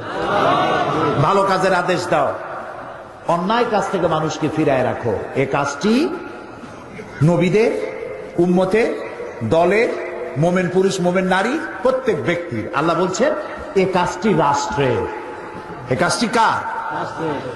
সূরা হজের মধ্যে আল্লাহ তাআলা বলেন, আল্লাযীনা ইম্মাক্কান্নাহুম ফিল আরদ আকামুস সালাত ওয়া আতাউয যাকাত ওয়া আমারু বিল মারুফি ওয়া নাহাউ আনিল মুনকার ওয়া লিল্লাহি আকিবাতুল উমুর। আমি যদি মোমেনদের কখনো রাষ্ট্র ক্ষমতা দেই, আমার মোমেন বান্দারা যদি রাষ্ট্রে ক্ষমতায় যায়, 4 দফা কাজ করবে। কয় দফা? কে বলতেছেন? আল্লাহ। সূরা আন-নামলের মধ্যে দেখুন, হযরত সুলাইমান আলাইহিস সালাম যখন হুদহুদের মাধ্যমে চিঠি পাঠাইছিলেন কার কাছে? রানী বিলকিসের কাছে। রানী বিলকিস তখন তার মন্ত্রী পরিষদকে বলেছিল যে কোন স্বৈরাচার যখন কোন দেশ দখল করে তখন তারা 2 দফা কাজ করে। প্রথম দফা হলো সম্মানিত লোকদেরকে বেইজ্জত করে, আর হার্স এবং নাসল, ফসল এবং মানুষকে হত্যা করে, ফসল নষ্ট করে, মানুষ হত্যা করে। এই 2 দফা কাজ করে স্বৈরাচারীরা। স্বৈরাচারীরা কয়টা কাজ করে? চিরকাল, আবহমান কাল ধরে যারা স্বৈরাচার, ধর্ম নিরপেক্ষ রাজনীতি যারা করে, যখনই ক্ষমতায় যায় আলেম ওলামাদেরকে বেইজ্জত করে, মাদ্রাসা বন্ধ করে দেয়, ফসলের হানি করে, মানুষকে কষ্ট দেয়, নির্যাতন করে। আর আল্লাহ বলছেন মোমেনরা যদি ক্ষমতায় যায় কয় দফা কাম করে? 4 দফা। আকামুস সালাত, নামাজ প্রতিষ্ঠা করে, ক্ষমতায় গিয়েই নামাজ প্রতিষ্ঠা করে। সুবহানাল্লাহ বলে। আপনাদের চিন্তা হতে পারে যে মোমেনেরা ক্ষমতায় এসে নামাজ প্রতিষ্ঠা করবে, তাতে হবে কি? এতেই সব হবে। কিরকম হবে? জোহরে রক্ত হবে, রাষ্ট্রের পক্ষ থেকে বলা থাকবে জোহরে রক্ত বেলা 1টায়, বেলা 1টা থেকে 1:30 পর্যন্ত নামাজের বিরতি, 15 মিনিটের মধ্যে নামাজ শেষ, আর 15 মিনিট দুপুরের আহার গ্রহণ। আধা ঘন্টার মধ্যে নামাজ সারো, খাওয়া সারো, অফিস আবার চলবে, কলেজ আবার চলবে, বিশ্ববিদ্যালয় আবার চলবে, কলকারখানা, ক্ষেত খামার আবার শুরু হয়ে যাবে। এই নামাজ পড়তে গিয়ে থানায় আজান হবে, ওসি সাহেব ইমামতি করবে, তার পেছনে পুলিশেরা দাঁড়ায় নামাজ আদায় করবেন। যেই থানার ওসি তার থানার পুলিশের ইমামত করে নামাজ আদায় করে, সেই থানার ওসিরে পিটাইয়াও ঘুষ খাওয়ানো যাবে? সুবহানাল্লাহ। এসপি যদি মসজিদের ইমাম হয়, মন্ত্রী যদি মসজিদের ইমাম হয়, এমপি যদি মসজিদের ইমাম হয়, তাহলে টি আর কাবি খা জম্মের খাওয়া খাবে না। বিশ্ববিদ্যালয়ের ভাইস চ্যান্সেলর আজান হয়েছে, তিনি ইমামত করবেন। ছাত্র, শিক্ষক, শিক্ষয়িত্রী, ছাত্রী পেছনে নামাজের জন্য দাঁড়ায় গেছে। এই বিশ্ববিদ্যালয় সন্ত্রাস চলতে পারে না। নামাজ কায়েম, সমাজ ঠিক। সুবহানাল্লাহ। প্রিয় ভাই সব, নামাজ প্রতিষ্ঠা করবে 1 নম্বরের কাজ। 2 নম্বরের কাজ যাকাত আদায় করবে। জাকাত, জাকাত, জাকাত ভিত্তিক অর্থনীতি চালু হলে ইকুয়াল ডিস্ট্রিবিউশন হবে। কেউ খাবে আর কেউ খাবে না, এটা থাকবে না। 7 তলার গাছতলার ব্যবধান থাকবে না। এটা আল্লাহর বিধান। এটা কার বিধান? শয়তান সব জায়গায় আল্লাহর বিধানের উল্টাপাল্টা একটা কিছু করছে। আল্লাহ করেছেন খেলাফত, আর শয়তান করেছে মুলুকিয়া, রাজতন্ত্র। রাজতন্ত্র কার করা? শয়তানের করা। আল্লাহ করেছেন জাকাত ভিত্তিক অর্থনীতি, শয়তান করেছে সুদ ভিত্তিক অর্থনীতি। আল্লাহ করেছেন ইসলাম, শয়তান করেছে ধর্ম নিরপেক্ষ মতবাদ। ধর্ম নিরপেক্ষ মতবাদ শয়তানের তৈরি করা, আল্লাহর তৈরি করা নয়। পৃথিবীর কোন মুসলমান, কোন নবী, একজন নবী নাই যিনি ধর্ম নিরপেক্ষ ছিলেন, একজন সাহাবীও ছিলেন না যিনি ধর্ম নিরপেক্ষ ছিলেন। আমি মুসলমান, আমি ধর্ম নিরপেক্ষ হব কিভাবে? আমি তো ধর্মের পক্ষে। সত্য না মিথ্যা? যিনি হিন্দু তিনি কি তার ধর্মের বিপক্ষে? তাহলে নিরপেক্ষ কথাটা বলি কেন? রাস্তা দিয়ে চলার সময় Bogura to Dhaka motorway, highway, regional highway, highway দিয়ে আপনি যাবেন, হয় রাইটিস্ট হন না হয় লেফটিস্ট হন, হয় ডান দিক দিয়ে হাঁটেন না হয় বাম দিক দিয়ে হাঁটেন। কিন্তু আপনি যদি ঘোষণা করেন আমি রাইটিস্ট নই, আমি লেফটিস্ট নই, আমি মিডিল ইস্ট, আমি রাস্তার মাঝখানে দাঁড়ায় থাকেন, থাকুন, কিছুক্ষণ পরেই ট্রাক বাবাজি আসবে। আপনার ধর্মনিরপেক্ষতার মতবাদ ডিমের মতো মামলেট বানাই দেবে রাস্তার সাথে।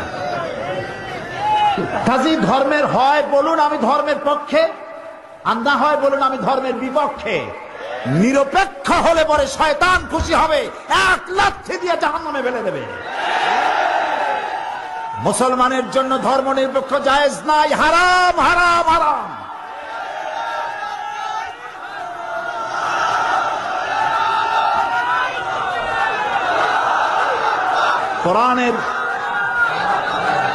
কোরআন অনুযায়ী ধর্ম নিরপেক্ষ একটি কুফরি মতবাদ। সূরা বাকারা, সূরায়ে আন্দাজে কোনো কথা বলবো না, প্রত্যেক কথার দলিল কোরআন এবং হাদিস। আল্লাহ তাআলা বলছেন আফাতুমিনুনা বিবাদিল কিতাবি ওয়া তাকফুরুনা বিবাদ। কোরআনের কিছু কথা মানবার কিছু মানবা না। ধর্মনিরপেক্ষতা কি? ধর্মনিরপেক্ষ হচ্ছে নামাজ, রোজা, হজ, যাকাত করবো আল্লাহর কথা মতো, ইলেকশন, ভোট, নির্বাচন, রাজনীতি, অর্থনীতি, সমাজনীতি সব চলবে আমার বাবার কথা মতো অথবা আমার কথা মতো। এটাই হলো ধর্মনিরপেক্ষ। তাহলে আমার প্রশ্ন, আল্লাহ এবং রসুলকে আমরা মসজিদের মধ্যে সীমাবদ্ধ করতে চাই, বলতে চাই আল্লাহ এবং রসুল আপনারা দুইজন আমাদের মসজিদে থাকেন, মসজিদে মধ্যে থাকেন, এর বাইরে 144 বাইরে পারবেন। আমার জীবনের বিস্তীর্ণ অঙ্গনে আল্লাহ এবং রসুলের প্রবেশের অধিকার নাই। নাউজুবিল্লাহ। এবার চিন্তা করুন, যে আল্লাহর প্রয়োজন নাই আমার কলেজে, যে আল্লাহ রসুলের প্রয়োজন নাই আমার বিশ্ববিদ্যালয়, যে আল্লাহর প্রয়োজন নাই আমার বঙ্গভবনে, আমার পার্লামেন্টে, আমার ক্যান্টনমেন্টে, আমার ক্ষেত খামার অফিস আদালতে, যে আল্লাহর প্রয়োজন নাই, অবশেষে সেই আল্লাহর দরকার কি? আমার আল্লাহ কি এইরকম? মোটেই না। এই জন্য কোন মুসলমান ধর্মনিরপেক্ষ মতবাদের অনুসারী হতে পারে না, সুস্পষ্ট কুফরি মতবাদ। আল্লাহ তাআলা মুসলমানদেরকে হেফাজত করুন, আমরা বলি আমিন। সবাই বলেন আমিন। কিয়ামতের দিন আমরা সবাই উঠব, আল্লাহর দরবারে দাঁড়াবো, জীবনের ঝুঁকি নিয়ে কথা বলবো। যতক্ষণ নাক দিয়া শ্বাস আসে আর যায় ততক্ষণ বলতে থাকবো ধর্ম নিরপেক্ষ মতবাদ হারাম, হারাম, হারাম।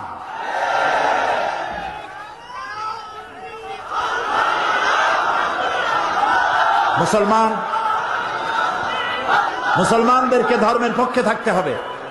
হিন্দুরা তার ধর্মের পক্ষে থাকবে, খ্রিস্টানেরা তাদের পক্ষে থাকবে, নিরপেক্ষ থাকতে পারে না। কথা বুঝে আসছে?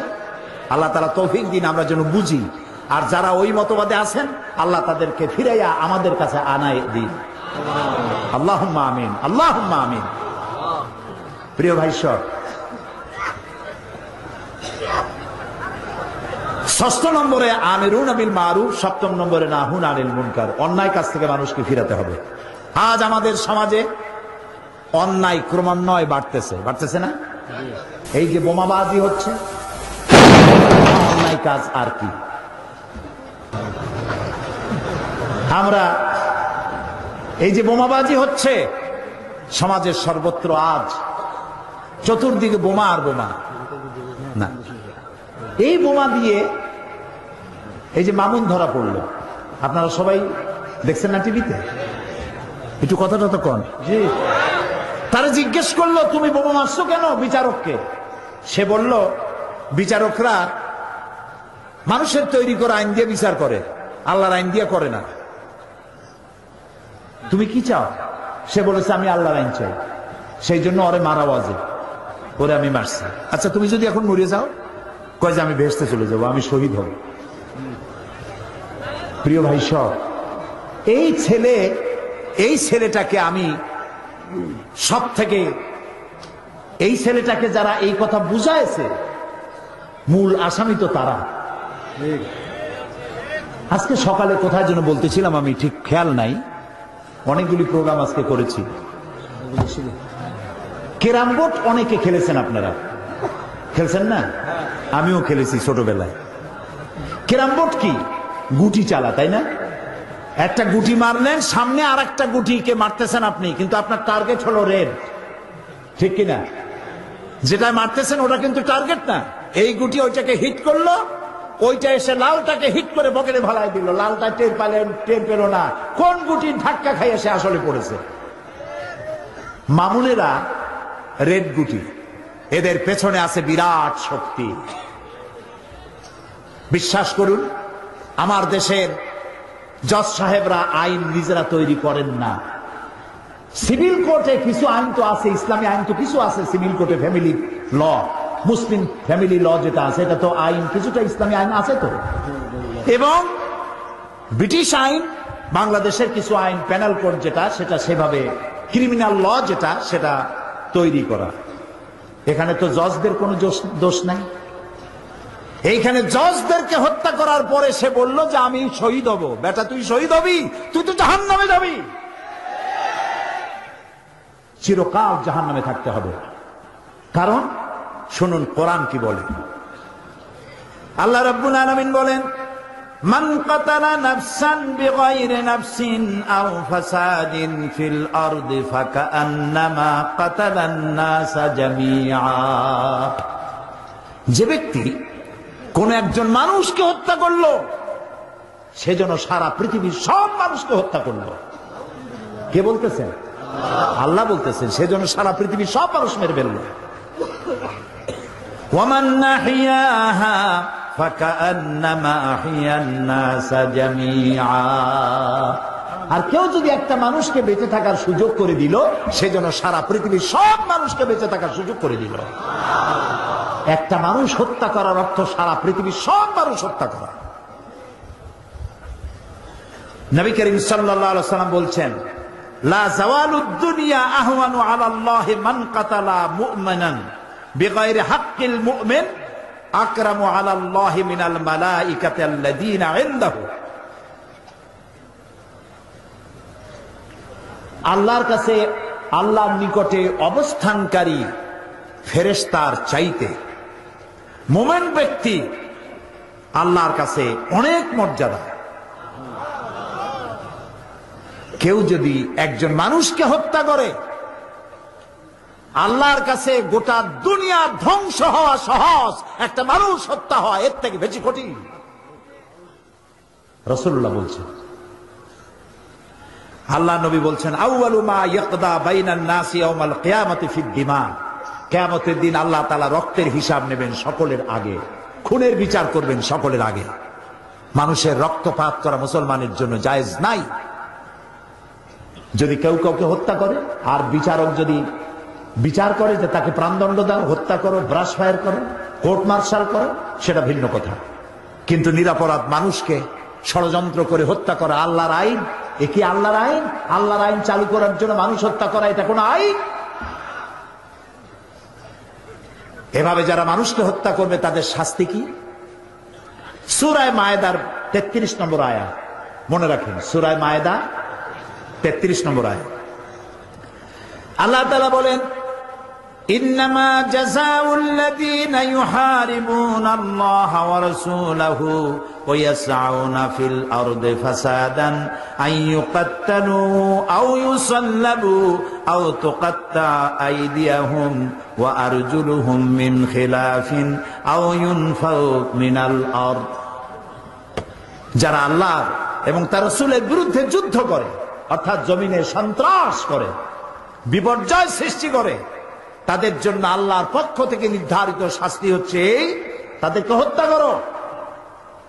যারা মানুষকে হত্যা করে তাকে হত্যা করো, অথবা তাকে শুলবিদ্ধ করো, অথবা তার ডান হাত বাম পা, ডান পা বাম হাত একটা উল্টা আর একটা কাটো, অথবা তাকে দেশ থেকে বহিষ্কার করে দাও। এই 4টি শাস্তির কথা কোরআন শরীফে বলা হয়েছে। যালিকা লাহুম খিজুন ফিদ দুনিয়া ওয়া লাহুম ফিল আখিরাতি আযাবুন আযীম। এই হলো দুনিয়ার লাঞ্ছনাজনক শাস্তি, আর কিয়ামতের শাস্তি তো রয়েছেই। সুতরাং কোরআন অনুযায়ী হত্যাকারীকে যে সাহায্য করে, পরামর্শ করে, সমান পাপী। আমার দেশে এই যে হত্যা করছে মানুষকে, কি সব আশ্চর্য ধরনের নাম, জীবনেও শুনি নাই সব নাম।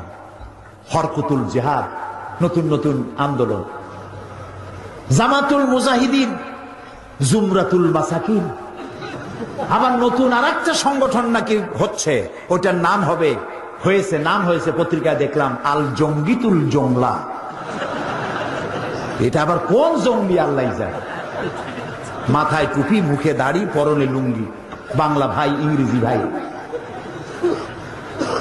দুর্ভাগ্য এ জাতির। আল্লাহর আইন প্রতিষ্ঠার জন্য বোমা মারা হারাম। আবার কিছু কিছু পত্রিকা আছে, বোমার ঘটনা ঘটলেই সেখানে জামাত কানেকশন খোঁজে, জামাত শিবিরের কানেকশন আছে। কি দূরবীন দিয়ে দেখছে, কিরকম? এই যে বোমাটা মারল, তার বাবার শ্বশুরের খালাতো ভাইয়ের নানা, সে একদিন জামাত ইসলামের বাড়ির সামনে দিয়ে হেঁটে গেছিল। এই হলো জামাত কানেকশন। পাগল কে আর গাছে ধরে? জামাত ইসলামী কোন দুঃখে বোমা মেরে আল্লাহর আইন করবে? জামাত ইসলামী বিগত 1.5 শতাব্দী ধরে আল্লাহর দ্বীনের পতাকা বহন করে চলছে উপমহাদেশে, বাংলাদেশের বুকে। বোমা মেরে মানুষ হত্যার নজির জামাতের ইতিহাসে নাই। জামাত গণতন্ত্রে বিশ্বাস করে, গণতান্ত্রিক পদ্ধতিতে মোটিভেশন করে মানুষকে কোরআন দ্বীন বুঝায়া রাসূলের আদর্শে ইসলাম প্রতিষ্ঠার চিন্তা করে। শুনে রাখুন, যদি তাতে জামাত ইসলামীকে রাসূলের বিধান অনুযায়ী, আল্লাহর বিধান অনুযায়ী এ দেশকে পরিচালনা করার জন্য 100 বছর অপেক্ষা করা লাগে, জামাত ইসলামী অধীর আগ্রহে 100 বছর অপেক্ষা করবে, চরমপন্থা গ্রহণ করবে না।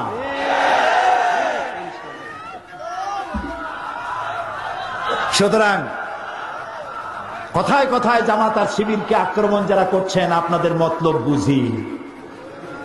আপনারা মতলববাজ, যাতে মাতাল হলেও তাহলে ঠিক আছে।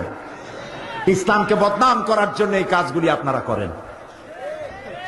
বিচারক যারা হত্যা করেছেন, জজকে যারা মেরেছেন, যারা মারায়েছেন, তারা মানুষ নয়, তারা নরপশু, তারা জানোয়ার।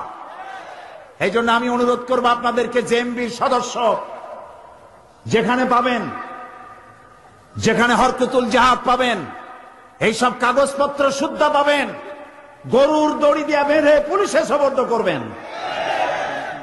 আমি আবারও বলি, গতকালের মতো এই যে রাস্তায় রাস্তায় যারা দেওয়ালে দেওয়ালে লেখেন, ঢাকা শহরে, বগুড়ায় আছে কিনা আমি জানি না, খালি হারাম হারাম হারাম, কি এর একটা বাইয়ে না বুঝি টুজি না, কি এটা কোন কলা কচুর নাম?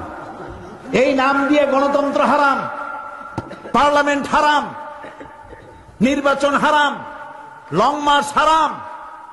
যারা এটা লেখেন সেই সব আহাম্মক বেকুবদের জিজ্ঞেস করতে চাই, গণতন্ত্র যদি হারাম হয়, সরকার পরিবর্তনের পদ্ধতি কি? বেটা লেখাপড়া জানো? কিভাবে সরকার পতন হবে, কিভাবে আরেক সরকার আসবে, সরকারে যাব কেমনে, সরকার পরিবর্তনের, সরকারে যাওয়ার পদ্ধতি কি যদি গণতন্ত্র হারাম হয়? আল্লাহ তাআলা বলছেন, অসাবিরুহুম ফিল আমর, পরামর্শ ভিত্তিক রাষ্ট্র পরিচালনা করা আল্লাহর হুকুম, এটাই গণতন্ত্রের ইঙ্গিত। সুতরাং আমি পুলিশ, আইবি, এসবি, এনএসআই, গোয়েন্দা বিভাগকে বলবো, দেওয়ালে যারা গণতন্ত্র হারাম লেখে, এই বোমাবাজি তারাই করে। রাত্রিবেলায় পাহারা দাও, যারা রাস্তায় গণতন্ত্র হারাম লেখে পিটাই হাত ভেঙে দাও। দেশে যদি গণতন্ত্র না থাকে, এই দেশ কমিউনিস্টের দেশের মতো হয়ে যাবে, জঙ্গলি বাসের উপযোগী হবে, মানুষ বসবাসের উপযোগী থাকবে না। যারা বিভ্রান্ত হয়েছেন, দেওয়ালে দেওয়ালে লিখতেছেন, এই লেখা বন্ধ করুন। সারা দেশে এই ধরনের দেওয়ালে লিখে যে পয়সা খরচ করেছেন, এই পয়সা দিয়ে শাড়ি কিনা গরিব মেয়ে লোকদের দিলে অনেক সব হইত। যে সব এলাকায় আর্সেনিক যুক্ত পানি খাইতে পারে না, সেখানে টিউবওয়েল বানাই দিলে সব হইতো। গণতন্ত্র হারাম করিয়া নিজেকে জাহান্নামের জন্য তৈরি করেছেন। প্রিয় ভাই সব, সারা দেশে এই বোমা আতঙ্ক এবং বোমা মারার যে একটা পদ্ধতি শুরু হয়েছে, এ ব্যাপারে আপনাদের চোখকে সতর্ক রাখতে হবে। এ ব্যাপারে আমি প্রধানমন্ত্রীর একটি কথা আপনাদেরকে শোনাতে চাই। গত বাজেট সেশনে কনক্লুশন বক্তব্যে দেশের মাননীয় প্রধানমন্ত্রী তিনি বলেছিলেন, লন্ডনে যখন বোমা বিস্ফোরণ হলো, তাদের সিসিটিভি আছে সব স্টেশনে। সিসিটিভি দিয়ে টিভি ফুটেজ থেকে তারা বের করে ফেলেছে কোন স্টেশন থেকে কয়জন উঠছিল, পকেটে কি ছিল, ফালাইছে কোথায়, পালাইছে কোথায়, সব ধরে ফেলেছে। তিনি বললেন, আমার তো গরিব দেশ, আমি এত সিসিটিভি পাবো কোথায়? আমার দেশের 14 কোটি মানুষ, 14 কোটি মানুষের 28 কোটি চোখ সিসিটিভি হয়ে যাক,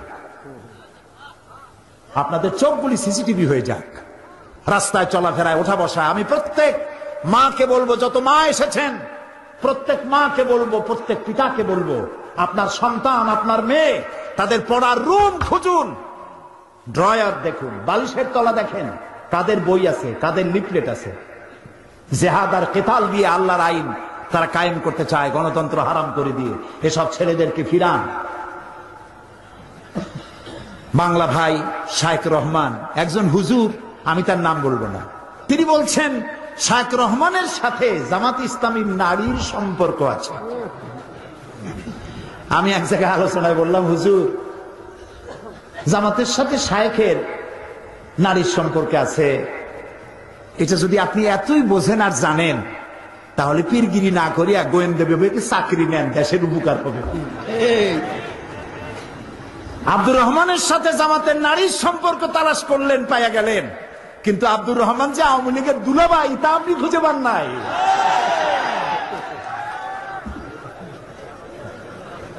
প্রিয় ভাই সব, এই সমস্ত দুষ্টামি, নষ্টামি, ভণ্ডামি জাতির কাছে উন্মোচন হয়ে গিয়েছে। আমি সকলের কাছে নিবেদন করব, আপনারা সতর্ক থাকুন, চোখ সতর্ক রাখেন। এই কাজ যারা করে তারা মানবতার দুশ্মন, ইসলামের দুশ্মন, আল্লাহর দুশ্মন, রাসূলের দুশ্মন। আল্লাহ তাআলা তার কাছে দোয়া করব, আল্লাহ তাআলা এই বোমাবাজি যারা করে তাদেরকে হেদায়েত করে দাও, আল্লাহ তাদের হেদায়েত করে দাও। হেদায়েত যদি ওদের কপালে না থাকে, তাহলে লানত দিয়া, গজব দিয়া এই নরপশুদের হাত থেকে বাংলার 56,000 বর্গমাইল জমিনকে তুমি হেফাজত করো। প্রিয় ভাই সব, নবী করিম সাল্লাল্লাহু আলাইহি ওয়াসাল্লাম আমারু বিল মারুফ ওয়া নাহুনা আনিল মুনকার এই দায়িত্ব পালন করে দুনিয়া থেকে বিদায় হয়ে গেলেন। হযরত আবু বকর ক্ষমতায় আসলেন, সুবহানাল্লাহ বলবেন না? ওমর রাদিয়াল্লাহু তাআলা আনহু চিফ জাস্টিস হলেন, মানে কি? প্রধান বিচারপতি, কাজীউল কুজ্জাত। ঐতিহাসিকরা লিখছেন, ফামাকাতা আমান কামিলান ফালাম ইয়াখতাসিম ইলাইহি ইসনান। 1 বছর পার হয়ে গেল, হযরত ওমরের আদালতে কোনো মামলা দায়ের হলো না। হযরত ওমর খলিফাতুল মুসলিমিন আবু বকরের কাছে এসে বলছেন, মা হাজাতা বি ইনদা কওমিন মুমিনিনা ইয়া খলিফাত রাসূলিল্লাহ সাল্লাল্লাহু আলাইহি ওয়াসাল্লাম। হে আল্লাহর রাসূলের খলিফা, এই জাতির জন্য আমি চিফ জাস্টিস হয়ে লাভটা কি? তিনি প্রশ্ন করলেন, লিমাজা, তুমি কেন এই কথা বলো? তিনি বললেন, 1 বছর আমি চিফ জাস্টিসের চেয়ারে বসে থাকি সারাদিন, 1 বছর একটা মামলা আমার কোর্টে আসলো না। সুবহানাল্লাহ কইতে ইচ্ছে করে না? আছে পৃথিবীতে কোথাও যে 1 বছরে মামলা হয় না? খলিফাতুল মুসলিমিন সিদ্দিকে আকবর জিজ্ঞেস করলেন, ওমর, তোমার কাছে মামলা আসলো না কেন? এ ব্যাপারে তোমার ধারণা কি? তিনি বললেন, ধারণা আমি একটা কিছু করি নাই তা না, আমি ধারণা একটা করেছি। কি? তিনি বললেন, আপনি আমাকে যে কওমের চিফ জাস্টিস করেছেন তাদের দিন হচ্ছে দিন হুমুন নাসিহা, তাদের দিন হলো ভালোবাসা, প্রত্যেকে প্রত্যেকের কল্যাণ কামনা করে। আমি যদি রব্বানী সাহেবের কল্যাণ কামনা করি, উনি কি আমার অকল্যাণ কামনা করবেন? আমি যদি শাহাবুদ্দিন সাহেব তাকে যদি কল্যাণ কামনা করি, উনি আমার সাথে শত্রুতা করবেন? তো প্রত্যেকেই প্রত্যেকের কল্যাণ কামনা করে, সেই জন্য মামলা হয় না। আর আমরা তো কল্যাণ কামনা করি না, আমাদের দেশে মানুষ একে অপরের নডা ভালাইয়া কল্যাণ কামনা করে, যার জন্য মামলা হয়। কল্যাণের ন নাই। মানহাজুহুমুল কোরআন, আর এই জাতির মানহাজ, টার্গেট, উদ্দেশ্য, লক্ষ্য কোরআন। ওয়া আমালুহুম আল আমরু বিল মারুফ ওয়া নাহয়ু আনিল মুনকার, আর এই জাতির আমল হচ্ছে যার সাথে যার দেখা হয় ভালো কাজের জন্য অনুপ্রাণিত করে, আর খারাপ কাজ দেখলেই নিরুৎসাহিত করে। সুবহানাল্লাহ। আমরা কি করি? না, করি না। ভালো কথাও কম বলি, আর খারাপটা নিষেধ তো করি না। কত যুবক আছে বোঝে না, গলায় সোনার চেন আঙ্গুলের মতো মোটা, পৌষ মাসের প্রচন্ড শীতের মধ্যেও জামার 2-3টা বোতাম খোলা রাখে, যাতে লোকেরা বোঝে কিছু একটা ঝুলানো আছে। এটা দেখার পরে বলি না, বাবা এই সোনার চেন পুরুষের জন্য হারাম, তুমি এটা খুলে তোমার মায়েরে দাও, না হয় বোনেরে দাও, বউ থাকলে তারে দাও। কত ভালো হইতো। সে সিগারেট টানতেছে, মদ খাইতেছে, জুয়া খেলতেছে। অন্যায় কাজ দেখলে তাকে নিরুৎসাহিত করার জন্য সেই মন আমাদের আজ আর নাই, সেই জন্যই আমাদের অধপতন হয়েছে। ওমর রাদিয়াল্লাহু তাআলা আনহু বলছেন, কুল্লু ওয়াহিদিন মিনহুম ইয়ারিফু হাদ্দাহু ফায়াকিফু ইনদা। ও খলিফাতুল মুসলিমিন, এই জাতির অবস্থা হচ্ছে, এই জাতির প্রত্যেকটি ব্যক্তি, প্রত্যেকটি পার্সন, তারা তাদের সীমারেখা চেনে, বর্ডারের কাছে গিয়ে থেমে যায়। ফায়াকিফু ইনদা, বর্ডারের কাছে গেলে থেমে যায়। বর্ডার কি? মিথ্যা কথা বলা, এটা হারাম। এই বর্ডারে গিয়ে সে থেমে যায়, মিথ্যা বলে না। ঘুষ হারাম, ওখানে গিয়ে দাঁড়ায় যায়। সুদ হারাম, এখানে এসে দাঁড়ায় গেল। জেনা হারাম, ওখানে দাঁড়ায় গেল। জুয়া হারাম, ওখানে দাঁড়ায় গেল। ফায়াকিফু ইনদা, প্রত্যেকেই বর্ডার চেনে। আল্লাহ তাআলা রেড বর্ডার গুলি দিয়েছেন। জেনা, জুয়া, মদ, মিথ্যা, অহংকার, আইল ঠেলা, খাদ্যে ভেজাল দেওয়া, শয়তানি করা, বদমাশি করা হারাম। তিলকা হুদুদুল্লাহ ফালা তাকরাবুহা, এগুলি হচ্ছে আল্লাহর বর্ডার। এই বর্ডার ক্রস করা তো দূরের কথা, এই বর্ডারের কাছেও যেও না। কে বলতেছেন? আল্লাহ তাআলা। এরা বর্ডার দেখলেই চেনে, আর সেখানে দাঁড়ায় যায়। ওয়াইজা মারিদা আহাদুহুম আদুহু, এই জাতির কেউ যদি অসুস্থ হয় তাহলে তাকে দেখার জন্য লোকেরা তার বাড়ি যায়, খালি হাতে যায় না। আঙ্গুর, বেদানা যা পারে তাই নিয়ে যায়। এটা রাসূলের সুন্নাত। সুবহানাল্লাহ বলেন। আমাদের বাড়ির কাছে মানুষ অসুস্থ হয়, দেখতে আমরা যাই না। দেখতে গেলে পরে লোকটার মন নরম হয়। রাসূলুল্লাহ বাড়িতে যেতেন, অসুস্থ লোকের গায়ে হাত বুলোতেন। রাসূলুল্লাহ শিশুদের ভালোবাসতেন, একটা ছেলেকে বেশি ভালোবাসতেন। 2-3 দিন সেই ছেলেটাকে না দেখে রাসূলুল্লাহ প্রশ্ন করলেন এই বাচ্চাদেরকে, ওই ছেলেটা কই? তারা বলল বোধহয় অসুখ হয়েছে। রাসূলুল্লাহ জানলেন ওই ছেলেটা একটা ইহুদির ছেলে। রাসূলুল্লাহ ইহুদির বাড়িতে চলে গেলেন, যে দেখলেন ছেলেটা জ্বরে বেহুশ। রাসূলুল্লাহ কাছে বসে রহমতের হাত তিনি বাচ্চার মাথার উপরে বুলাচ্ছিলেন, ফু দিচ্ছিলেন। বাচ্চার চোখ খুলে গেল। বাচ্চা তাকিয়ে দেখছেন রাসূলুল্লাহর চোখ দিয়ে পানি পড়তেছে। সুবহানাল্লাহ। পরবর্তী সময় সে তো সুস্থ হয়ে গেলই, পরবর্তী সময় ইহুদির ছেলে মুসলমান হয়ে গেল। রাসূলের এই ব্যবহার, কি ব্যবহার! কারো অসুখ হলে দেখতে যাওয়া, এই অভ্যাস আমাদের নাই, কমে গেছে। কারো অসুখ হলে যান, একটু আঙ্গুর নিয়ে যান, বেদানা দিয়ে যান, একটু হরলিক্স নিয়ে যান, সূরা ফাতিহা পড়ে মাথায় হাত বুলায়া ফু দিয়ে দেন। পারবো আমরা? আল্লাহ যেন তৌফিক দেয়, বলি আমিন। ওয়াইজাফতাকারা নাসারুহু, ওমর রাদিয়াল্লাহু তাআলা আনহু বলছেন, এর মধ্যে কেউ যদি অভাবগ্রস্ত হয় তার সাহায্যে লোকেরা এগিয়ে আসে। বিয়ে দিবে মেয়ের, গাড়ি লাগবে একটা, 10টা গাড়ি নিয়ে হাজির। 2টা উট লাগবে, 15টা উট এসে গেছে। টাকা লাগবে 100, সবাই মিলে আনিয়ে প্রায় 5000 দিয়ে দিচ্ছে। কত ইজি হয়ে গেল কাজটা।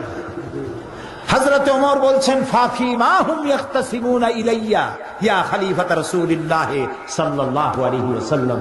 হে রাসূলের খলিফা, এই যখন জাতির অবস্থা, তখন কেন তারা মামলা করবে? সুবহানাল্লাহ। সুতরাং 6 নম্বর এবং 7 নম্বর ছিল ভালো কাজের আদেশ করো, অন্যায় কাজ থেকে মানুষকে ফিরায় রাখো। 8 নম্বর, ওয়াল হাফিজুনা লিহুদুদিল্লাহ, আল্লাহর সীমান্তগুলি, সীমানাগুলি সংরক্ষণকারী মুমিনের কোয়ালিটি। কয়টা কোয়ালিটি বলছিলাম? 8টা। স্মরণ করাই দেই, মনে রাখেন। তওবাকারী, আঙ্গুরের করে গুনতে থাকেন। তওবাকারী, ইবাদতকারী, প্রশংসাকারী, পরিভ্রমণকারী, নামাজ আদায়কারী, ভালো কাজে আদেশ প্রদানকারী, অন্যায় কাজ থেকে মানুষকে বিরতকারী। 8 নম্বরে আল্লাহর সীমানাগুলি হেফাজতকারী। আল্লাহর সীমানা বুঝতে পারছেন? এই সীমানাগুলি সংরক্ষণ করা। এই 8টি কাজ যারা করবে, আল্লাহ তাআলা বলছেন, ওয়াবাশশিরিল মুমিনিন। এই 8টি কাজ যারা করবে, এই সব মুমিনদেরকে সুসংবাদ দাও। সুবহানাল্লাহ। কিসের সুসংবাদ দাও? জান্নাতের সুসংবাদ দাও। ইন্নাল্লাহা আশতারা মিনাল মুমিনিনা আনফুসাহুম ওয়া আমওয়ালাহুম বিআন্না লাহুমুল জান্নাহ। মুমিনের জান এবং মাল আমি কিনে নিয়েছি, বিনিময়ে মুমিনকে জান্নাত দান করে দিয়েছি। সুবহানাল্লাহ। এই 8টি জিনিস আমরা যেন কোরআন থেকে আমাদের জীবনে ধরে রাখতে পারি, এ তৌফিক আল্লাহ যেন আমাদেরকে দান করে দেন। এই ছিল দুদিন ব্যাপী আলোচনার জিস্ট। মুমিন হতে হলে এই 8টি কোয়ালিটি আমাদের মধ্যে আনতে হবে। আল্লাহ যেন আমাদেরকে তা দেন, আমরা বলি আমিন।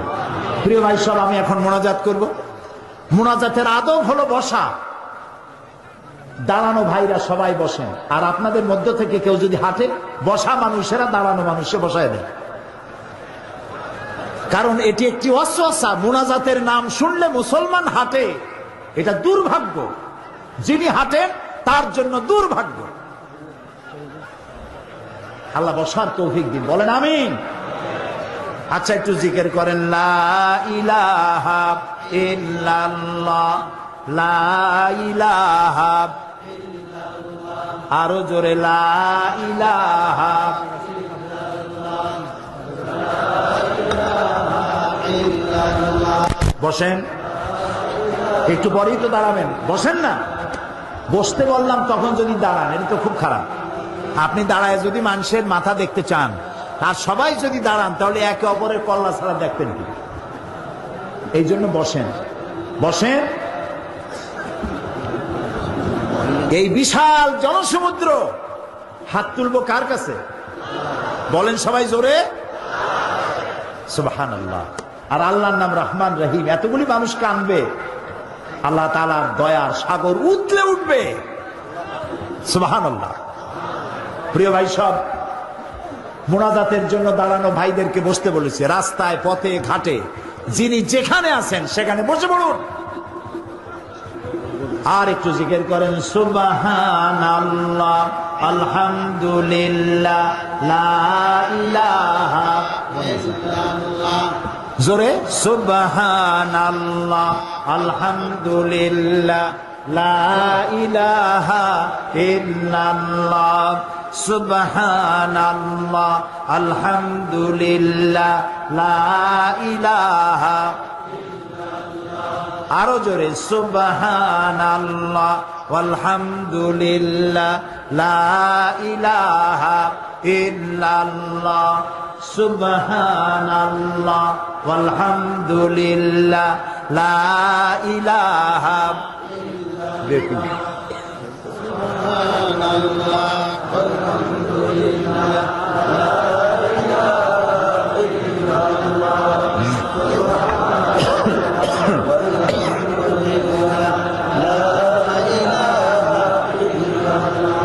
প্রিয় ভাই সব, হাজার হাজার মা বোনেরা কষ্ট করে এসছেন, তাদের জন্য দোয়া হবে। সমস্ত বিশ্ব মুসলমানদের জন্য দোয়া হবে। আমরা আমাদের দেশের জন্য দোয়া করব। এই মাহফিল আয়োজনে তাফসীরুল কোরআন মাহফিল কর্তৃপক্ষের অনেক টাকা খরচ হয়েছে।